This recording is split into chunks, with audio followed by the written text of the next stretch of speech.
Good morning, Miss Jaira Lumino, and good morning, classmates. So today we will talk about the teacher as an organizational leader. So for our table of contents, we will talk about define leadership, the nature of administrative work, the trait approach to leadership, situations, and leadership. So now, let's talk about the teacher as an organizational leader. So teachers have long served as team leaders, department chairs, association leader, and curriculum developers.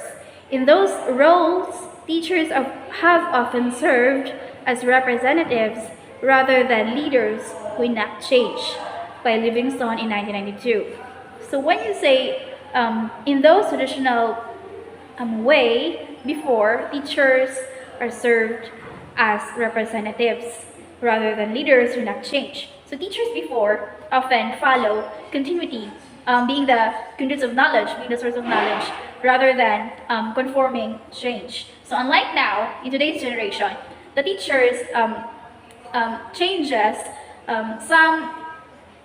The teacher changes things to abide the needs, or to meet the needs of the learners, as the learners in today's generation is not the same as before. School organization must evolve just like the traits and the learning needs of the students today. So in addition, leadership roles for teachers have traditionally lacked flexibility and required a lengthy, ongoing commitment of time and energy. Often, the decision to take on leadership tasks has been accompanied by a decision to get out of teaching and into demonstration. So now, let's define leadership. So what is leadership? So leadership, being a leader, he must be values-driven, influential, collaborative, purposeful, and learnable. So when we say values-driven, a leader must have a commitment or must have a sense of responsibility or having a sense of commitment. And he must be influential to the fact that he authorized his apprentices, his constituents, and the people to work together for a common goal. So by that, he must have a collaborative goal, not keeping that by himself, but informing to those who are members in an organization. So it must be purposeful. So the aim and the goals must be in line to the educational purposes. So leaders also have this learnable experiences. So they must unlearn, relearn, and learn. So leadership refers to the practice of guiding and directing educational institutions towards achieving their goals and fulfilling their missions. It involves setting a strategic vision, managing resources effectively, fostering a culture of collaboration and innovation, and ensuring the overall success of the institution. So as academic leaders play a crucial role in shaping the direction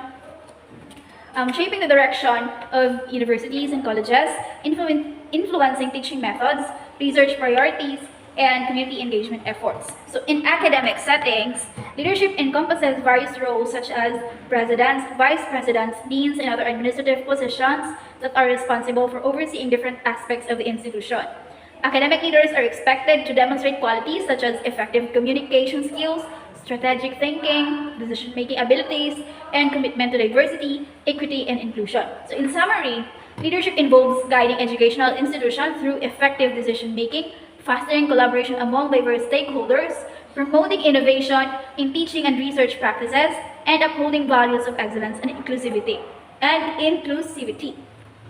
So how does leadership work? So leadership works through planning, organizing, directing, coordinating, controlling, and evaluating organizational activities, human and material resources to accomplish the desired aims of the educational institution. So putting leadership into practice, so it covers the school plan and facilities, the teaching personnel and staff, child accounting, school curriculum, finance, guidance and counseling, school community relations, or public relations. So overall, it covers the school atmosphere or school climate. So let's now proceed to the nature of administrative work. So good day everyone. So for now, we're going to talk about the nature of administrative work. So when we say administrative work, it includes fielding telephone calls, receiving and directing visitors, word processing, creating spreadsheets and presentations, and filing. So it serves as the foundation for upholding fundamental practices. To set the goal of an organization, people under this administrative work are the one who perform the duties in order to make the organization more fundamental. So they are the one who uphold the foundation in an organization. So they are the one who present, they are the one who creates spreadsheets, they are the one who receives and direct visitors. So, in a good leadership, school is the practice of encouraging and enabling school-wide teaching expertise in order to achieve a strong rate of progress for all learners. So, for teaching staff and future leaders in education sector, it's important to understand what the benchmark is for good of leadership in schools and how it can be used to drive lasting change. So as a teacher, it is not more the the duties of a teacher is not more on circulating in giving informations, but also they are the one who uphold the progress of the learners. So they are the one who present. So just that is how the administrative work. So there are two types of administrative work: traditional administration and modern administration. So in traditional administration, is based on the philosophy that the teacher is the center of administration and supervisory activities. So the traditional concept puts more emphasis upon imposed improvement of the teachers through teacher training and rigid supervision. So traditional administration and supervision places more emphasis upon techniques and the use of subjective devices and autocratic procedures. So here in traditional administrations, it is more teacher-centered. So in the class, the teacher is more on giving informations, spoon feeding towards the students. That's how the traditional administration. So here in the modern administration, the modern concept of school administration and supervision, on the other hand, recognizes the child in his growth and development as the center of administrative and supervisory activities. So this concept of school administration is more than mere inspection of the work of the teachers. So it's a friendly help and counsel, a clearinghouse of the best ideas acquired in the field. Integration of school and community activities calls for democratic leadership, which functions in a group situation through cooperative actions. So in the class, as a teacher, as the one, so here in modern administration, so it is more emphasized on the students. In the modern administration, it is a student-centered. So in the class, the teachers, the students are the one who give information, but then the teacher is just the one who counsel the students. So it is more based on the students. So it is the modern principles. So that's all about the nature of administrative work and the two types of administrative work. And now let's talk about the trait approach to leadership. So, this approach was one of the earliest theories of leadership. Although it is not a fully articulated theory with well developed hypotheses, the trait approach formed the basis of most early leadership research. This approach focuses on the personal attributes of leaders, such as physical and personality characteristics, competencies, and values. So, this theory is a theory that suggests certain characteristics are inherent in different leaders. This approach assumes that people are born with certain traits that make them natural leaders.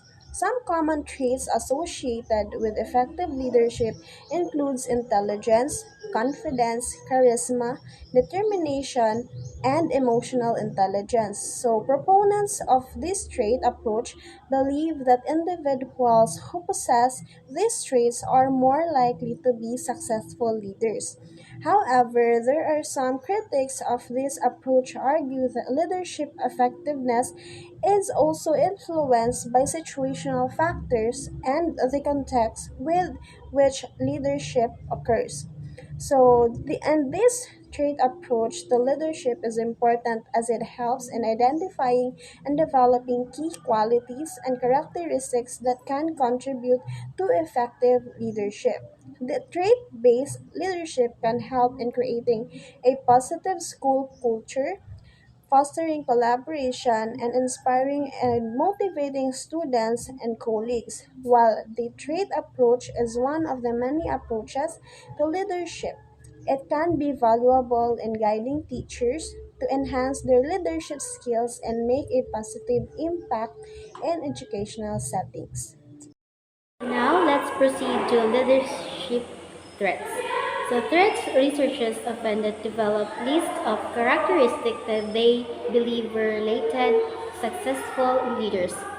In leadership traits, this list of traits typically included characteristics such as self-confidence, intelligence, ambitions, perseverance, assertiveness, emotional stability, creativity, and motivation. However, were exhausted and typically omitting some important leadership attributes. In John W. Gardner, a published study, a large number of leadership and concluded that there are some attributes that appear to make leaders successful in any situation. These traits included the following. First is physical vitality and stamina. Leaders are become, they contribute to overall energy, resilience, and the ability to endure challenges. Second is intelligence and actions oriented judgment. So leaders can swiftly translate their insight to effective actions, fostering progress and adaptation in dynamic environment. Third is eagerness and accept responsibility. Willing to take ownership of their decision and actions inspire trust, confidence, and action to their team members. Fourth is the task complete. Fifth is understanding the followers and their needs. Enable to leaders to address the individual needs, provide appropriate support, and cultivate a positive work environment conducive to success. Six is self-confidence. Seven is assertiveness. Enable to leaders to communicate effectively and advocate for their team's needs, leading to greater success and fulfill for the organization as a whole. Last is adaptability and flexibility. Leaders can inspire confidence, maintain resilience, and their teams through even the most turbulent times. Okay, so next is the situations and leadership. So, situational theories of leadership work on the assumption that the most effective style of leadership changes from situation to situation. To be most effective and successful, a leader must be able to adapt his style and approach to diverse circumstances. So, situational theories of leadership suggest that there is no one size fits all approach to leadership. Instead, the most effective leadership style varies depending on the situation at hand. A successful leader is able to adapt their leadership style and approach to suit the specific circumstances they are facing. This means being flexible, understanding the needs of the team, and adjusting the way they lead to maximize effectiveness and achieve the best outcome. By being adaptable and responsive to different situations, a leader can better inspire and guide their team towards success. So, situational leadership is like being a chameleon, changing your colors based on the environment. It means that a good leader adjusts their leadership style based on what the situation needs. Just like how you might use different tools for different tasks, a leader uses different approaches to lead depending on the circumstances. This flexibility helps them better support for their team and achieve their goals. Okay, so next, for example, some employees function better under a leader who is more autocratic and directive. For others, success will be more likely if the leader can step back and trust his team, make decisions, and within the leader's direct involvement. At situation with different perspectives. They assess the situations and behaviors of the team members in play, after which determine the type of leadership approach to use to get the best result. So the situational leadership theory and situational leadership model work to ensure success. Okay, so situational leadership is like being a flexible coach or flexible leader. Because just like a leader or a coach, adjusting their strategy based on the game situation and player abilities. A situational leader adapts their leadership style to fit the needs of their team members and the situation they are facing.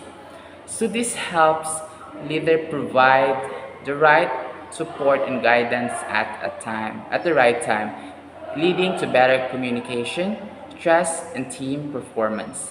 It's all about being adaptable and understanding what your team needs to succeed in different situations.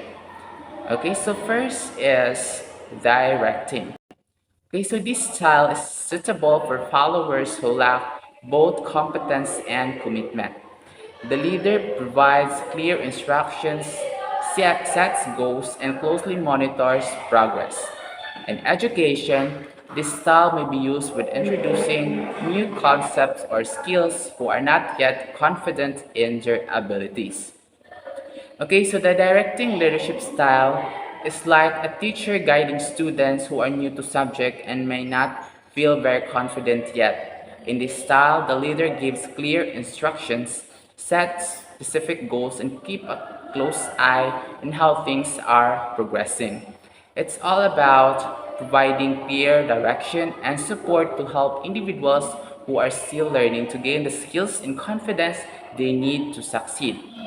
So the directing leadership style is like a soccer coach telling their players exactly what to do on the field.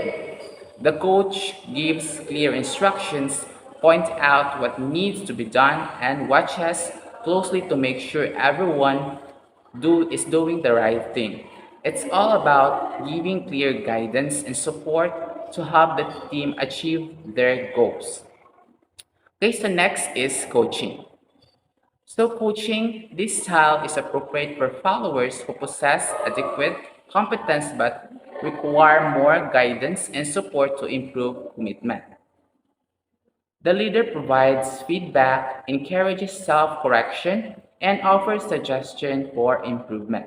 So in education, this style may be used when helping students develop critical thinking skills or refine existing ones. Okay, so the coaching style of leadership is like being a mentor or a guide. It works well with people who already have some skills but need help to reach their full potential. The leader in this style gives feedback, helps the person correct their mistakes, and gives tips on how to get better.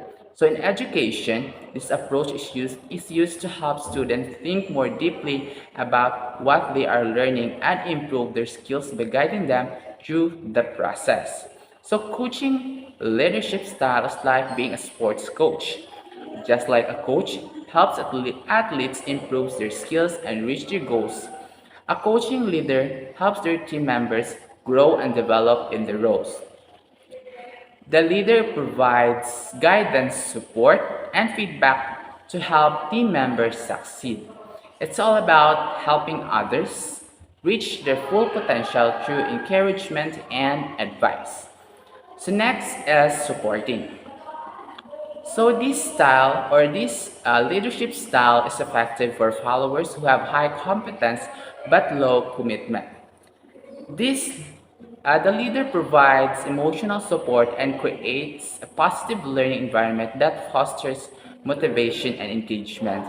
So, in education, this style may be used when addressing students' emotional needs or dealing with personal issues that may impact their academic performance. So, the supporting leadership style is all about it's all about helping capable but unmotivated individuals. So the leader offers emotional support, encouragement, and creates a positive atmosphere to boost motivation and involvement. So in education, this approach is ideal for approaching or for addressing students' emotional well-being and managing personal issues that would affect their academic progress. It's like being a cheerleader for students who have the potential but need that extra push to excel. So in a supporting leadership style, the leader helps and encourages capable but unmotivated people by offering emotional support and creating a positive environment. It's like being a cheerleader for someone who has the potential to succeed but might need a little extra motivation. In education, this approach is helpful for supporting students who may be dealing with personal challenges that could impact their learning. Okay, so next is delegating. So this style is ideal for followers who have both high competence and commitment. The leader empowers them to make ownership of their learning and make decisions related to their academic progress. So in education, this style may be used when allowing students to work independently on projects or assignments that requires advanced skills and knowledge. Okay, so delegating is a leadership style where the leader trusts and empowers capable and dedicated followers to take charge of their own learning and make choices regarding their academic journey. It is best suited for individuals who are skilled and motivated. So, in education, this approach involves giving students the freedom to work on challenging projects independently, leveraging the expertise and proficiency. It encourages autonomy and self responsibility in education settings, fostering a sense of ownership and development among learners. So, delegating in education is like giving students the freedom to take control of their learning.